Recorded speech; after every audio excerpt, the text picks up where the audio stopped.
ಎಲ್ಲ ವಿದ್ಯಾರ್ಥಿಗಳಿಗೆ, ಪೋಷಕರಿಗೆ, ನಾಗರಿಕರಿಗೆ ನನ್ನ ನಮಸ್ಕಾರಗಳು. ತಂಬಾಕು ಮುಕ್ತ ಶೈಕ್ಷಣಿಕ ಸಂಸ್ಥೆ ನಿರ್ಮಿಸುವುದೇ ನಮ್ಮ ಗುರಿ. ಶೈಕ್ಷಣಿಕ ಸಂಸ್ಥೆಗಳು 100 ಗಜ 93 ಮೀಟರ್ ಸುತ್ತಳತೆಯಲ್ಲಿ ತಂಬಾಕು ಉತ್ಪನ್ನಗಳನ್ನು ಮಾರಾಟ ಮಾಡುವ ಅಂಗಡಿ ಮಾಲೀಕರಿಗೆ ತಂಬಾಕು ಉತ್ಪನ್ನಗಳನ್ನು ಮಾರಾಟ ಮಾಡದಂತೆ ಅವರ ಮನವೊಲಿಸಿ ವಿದ್ಯಾರ್ಥಿ ಜೀವನವನ್ನು ಪ್ರಕಾಶಮಾನಗೊಳಿಸುವುದೇ ನಮ್ಮ ಗುರಿಯಾಗಿದೆ. ತಂಬಾಕು ತ್ಯಜಿಸುವುದರಿಂದ ತಂಬಾಕು ದುಶ್ಚಟದಿಂದಾಗುವ ಸಾವನ್ನು ಸುಲಭವಾಗಿ ತಡೆಗಟ್ಟಬಹುದು.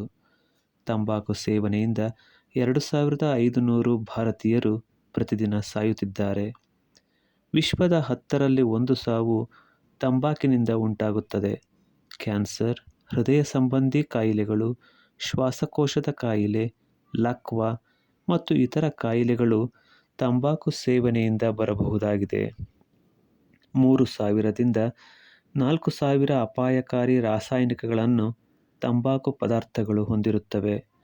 ಪ್ರತಿ ಸಿಗರೆಟ್, ಬೀಡಿ ಸೇವನೆ 7 ನಿಮಿಷ ಆಯಸ್ಸು ಮೊಟಕುಗೊಳಿಸುತ್ತದೆ. ಯುವಶಕ್ತಿಯೇ ದೇಶದ ಶಕ್ತಿ ಎಂದು ಮಹಾತ್ಮರು ಈ ಹಿಂದೆಯೇ ಹೇಳಿದ್ದಾರೆ.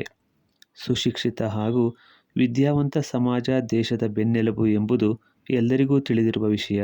ಆದರೆ ಇಂದು ಯುವಜನರು, ಅದರಲ್ಲೂ ಮುಖ್ಯವಾಗಿ ವಿದ್ಯಾರ್ಥಿ ಸಮುದಾಯಗಳು ತಂಬಾಕು ಉತ್ಪನ್ನಗಳಾದ ಬೀಡಿ, ಸಿಗರೇಟು, ಖೈನಿ ಮುಂತಾದವುಗಳ ಸೇವನೆಯಿಂದ ಕ್ಯಾನ್ಸರ್ನಂತಹ ಆರೋಗ್ಯ ಸಂಬಂಧಿ ಕಾಯಿಲೆಗಳಿಗೆ ತುತ್ತಾಗಿ ಸಾವನ್ನಪ್ಪುತ್ತಿದ್ದಾರೆ.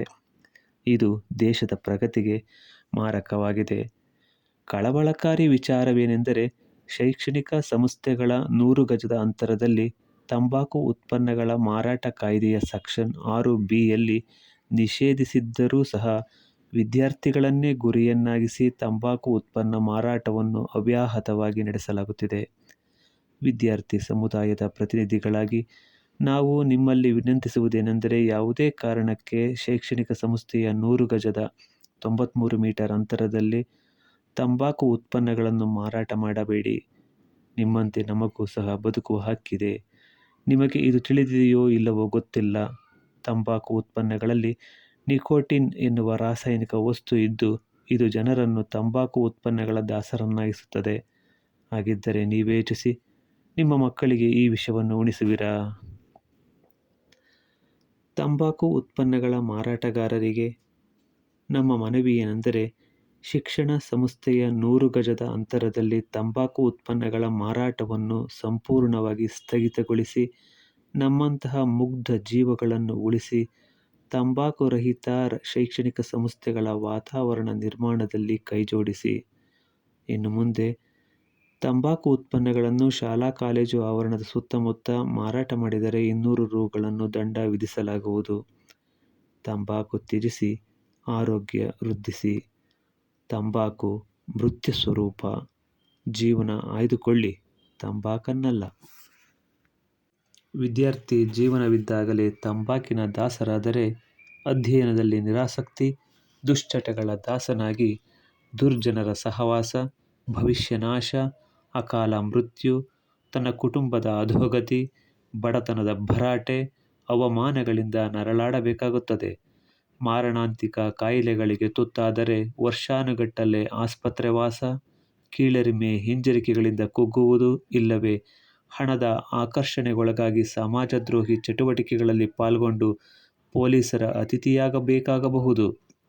ತನ್ನೊಂದಿಗೆ ತನ್ನ ಇಡೀ ಕುಟುಂಬವನ್ನು ಹತ್ಯೆಗೈದು ಮನೆ ಮಕ್ಕಳು ಅನಾಥರಾಗಿ ಬೀದಿ ಭಿಕ್ಷುಕರಾಗುವ ಸಂಭವ ಅತ್ಯಧಿಕವಾಗುವುದು. ಇಂತಹ ದುಸ್ಥಿತಿ ಬೇಕೇನು? ಖಂಡಿತ ಬೇಡ. ತಂಬಾಕಿನ ದಾಳಿಗೆ ತುತ್ತಾಗಿಲ್ಲದಿದ್ದರೆ ನೀವೇ ಪ್ರಜ್ಞಾವಂತರು. ಅಕಸ್ಮಾತ್ ತಂಬಾಕಿನ ದಾಸರಾಗಿದ್ದರೆ ಅತಿ ಬೇಗ ಹೊರಬನ್ನಿ. ನಿಮ್ಮ ಸುಂದರ ಭವಿಷ್ಯದ ಕನಸನ್ನು ಕಾಣಿರಿ. ಅದನ್ನು ನನಸು ಮಾಡಿಕೊಳ್ಳಲು ಪ್ರಯತ್ನಿಸಿರಿ. ನಿಮ್ಮೆಲ್ಲರ ಜೀವನ ಆನಂದಮಯವಾಗಿರುತ್ತದೆ, ಆದರ್ಶವಾಗಿರುತ್ತದೆ. ಗೌರವಯುತ ಪ್ರತಿಭಾವಂತ ಪ್ರಜೆ ಆಗಿಯೇ ಆಗುವಿರಿ. ತಂಬಾಕನ್ನು ವಿರೋಧಿಸೋಣ, ಸುಂದರ ಜೀವನ ಆಸ್ವಾದಿಸೋಣ. ಈ ನುಡಿಗಳಿಗೆ ಧ್ವನಿಯಾದವರು ಲಿಂಗದೇವರು ಬಿ, ಕನ್ನಡ ಅಧ್ಯಾಪಕರು, ಸರ್ಕಾರಿ ಪ್ರೌಢಶಾಲೆ ಬರದಿಮಂಡಿಗೆರೆ, ನೆಲಮಂಗಲ ತಾಲೂಕು.